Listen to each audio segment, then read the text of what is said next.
98व्या अखिल भारतीय मराठी साहित्य संमेलनाच्या आज समारोपाच्या कार्यक्रमाच्या निमित्तानं उपस्थित असणारे राज्याचे उपमुख्यमंत्री माननीय एकनाथरावजी शिंदे साहेब, लोकमत वृत्त समूहाचे अध्यक्ष विजयजी दर्डा, मंत्रिमंडळातील माझे सहकारी उदयजी सामंत, कुलपती डॉक्टर डी.वाय. पाटील विद्यापीठाचे डॉक्टर पी.डी. पाटीलजी, संमेलनाध्यक्षा डॉक्टर तारा भवाळकरजी,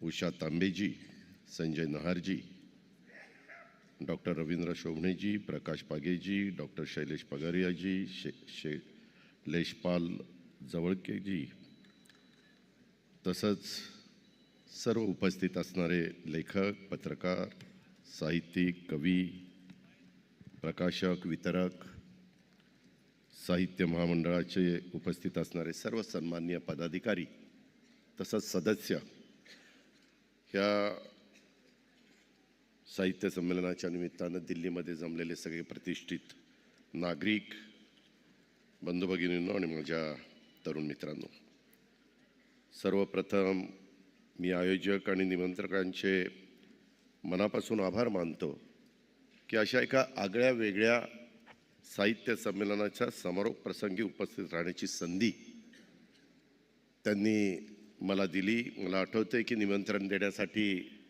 स्वतः आदरणीय उषाताई तांबे ह्या आलेल्या होत्या. त्यांच्यासोबत खजिनदार पागेसाहेब पण होते आणि अनेक इतर सहकारी होते. मी मंत्रालयात होतो आणि त्यांना मी सांगितलेलं होतं. त्यांनी सांगितलं की असं असं उद्घाटनाचा कार्यक्रम आहे, समारोपाला तुम्ही आलं पाहिजे.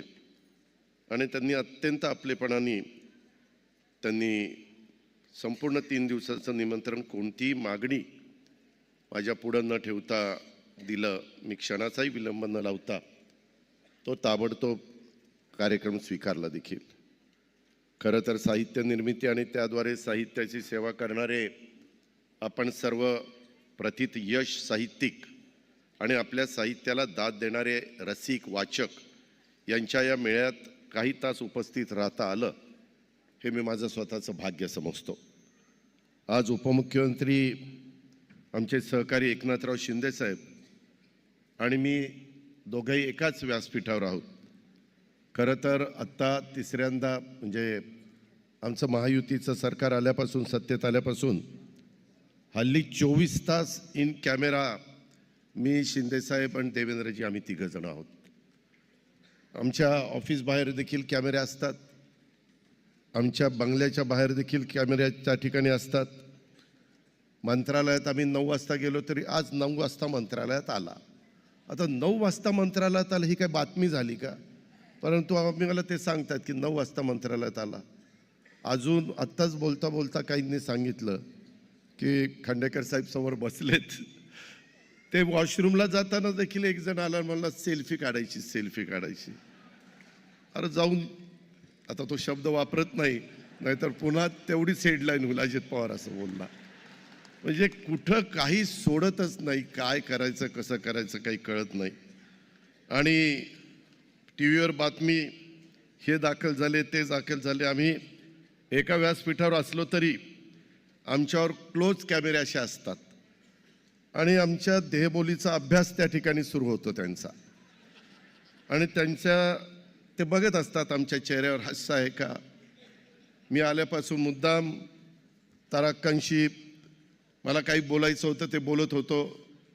त्याच्यामध्ये एकनाथराव पण मला काही सांगत होते, मी पण त्यांच्याशी बोलत होतो.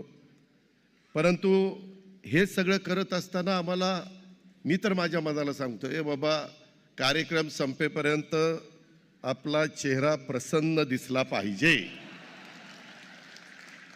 आणि तो प्रयत्न आम्ही करतो. कारण उगीच कुठली तरी बातमी व्हायला नको. त्याच्यामुळं आमच्यात कुठलीही नाराजी नाही. आता परवाच असा का शब्द वापरला एकनाथराव शिंदे साहेबांनी, मला हलक्यात घेऊ नका. आता ते कुणाला म्हणले तेच कळायला मार्ग नाही. आता हलक्यात मशालीने घ्यायचं नाही का अजून कोणी घ्यायचं नाही. त्याच्यामध्ये गमतीचा भाग जाऊ द्या, परंतु एकंदरीतच राज्याला पुढे नेण्याच्या करता मी मनापासून प्रयत्न करतो. आजचा कार्यक्रम हा राजकीय नाही, ह्याची जाणीव माझ्यासारख्या कार्यकर्त्याला आहे.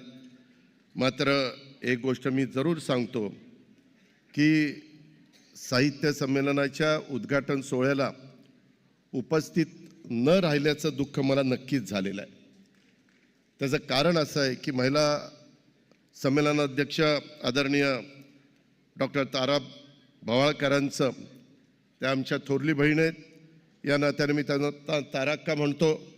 तेव्हा ताराक्कांचं भाषण मी समाज माध्यमांवर ऐकलं आणि वाटलं की हे भाषण ऐकायला आपण प्रत्यक्ष सभागृहामध्ये असायला हवं होतं.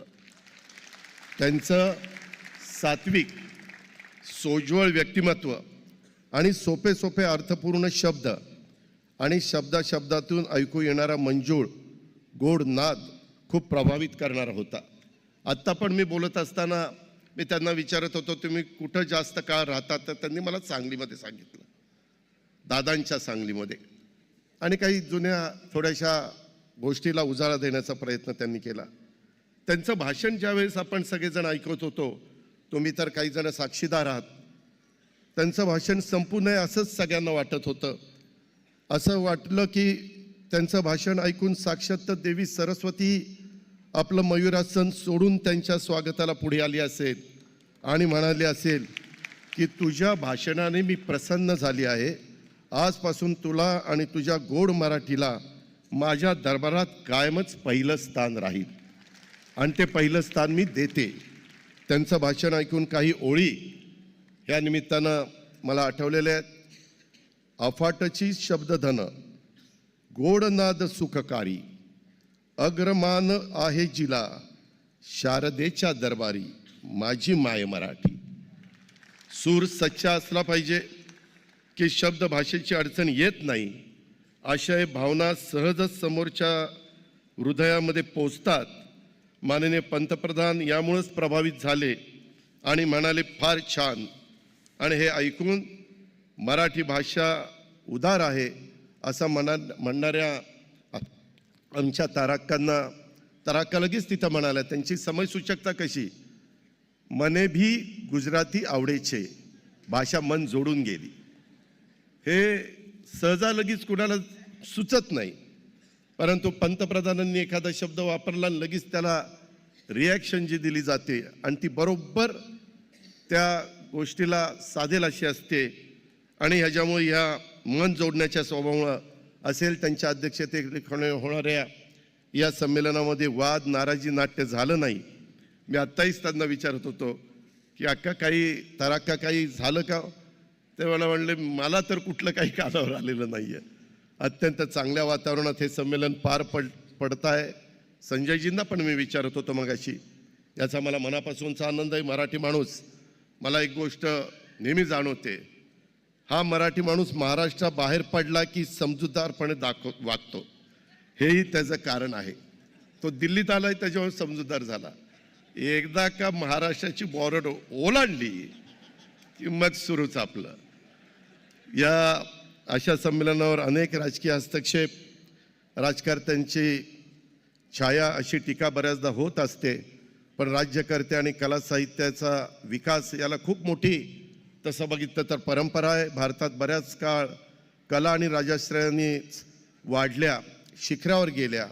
राजे कलाकारांच्या कुटुंबाचा उदरनिर्वाह, मला मगाशी मी ग्रंथ त्या जे स्टॉल होते तिथं गेलेलो होतो, तिथं मला 1909 सालचा दिवाळी अंक दाखवला. 1909 सालचा मी ते बघत होतो. त्यावेळेच्या जाहिराती आणि ते बाकीच्यांनाही देण्याचा त्यांचा प्रयत्न आहे. परंतु राजे कलाकारांच्या कुटुंबाचा उदरनिर्वाह त्या काळामध्ये असायचे. चरितार्थ यांची सर्व काळजी त्या काळामध्ये राजे लोक घ्यायचे आणि त्यामुळं कलाकारांनाही कला साधनेसाठी, कलेचा आनंद घेण्यासाठी मुबलक काळ हाताशी त्या ठिकाणी होता. अर्थात यात एक होतं की एवढं सर्व करून राजा कलाकारांना गुलाम न समजता सन्मानाने वागवत होता आणि कलाकारही राजाच्या मर्जीप्रमाणे न वागता स्वतंत्रपणे आपल्या कलेचा आनंद घेत होता. गायन कला, नृत्यकला, शिल्पकला, साहित्य अशा सर्व क्षेत्रातली भरभराट ही त्या काळातली आहे. आम्हा राज्यकर्त्यांची हीच भूमिका आहे, ज्याचा उल्लेख मगाशी उदयने आपल्या भाषणामध्ये केला. आम्ही या संमेलनांना आर्थिक वा इतर मदत करतो ती उपकार म्हणून करत नाही.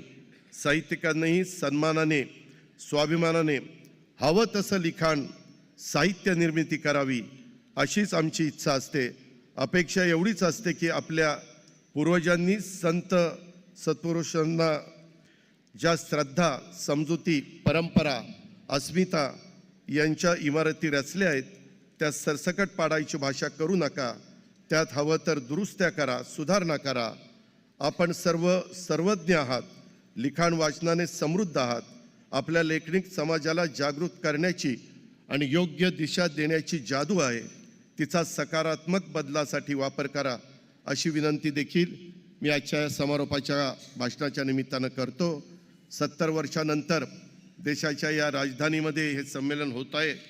या वर्षातच पंतप्रधान आदरणीय मोदीजींनी पण मराठीला अभिजात भाषेचा दर्जा देऊन तिला उंचीवर नेऊन ठेवलेला आहे. तो दर्जा कायम राखण्याची जबाबदारी आता आम्हा सर्वांची आहे. या साहित्यिक वर्षाची सुरुवात उत्साहात झाली आहे.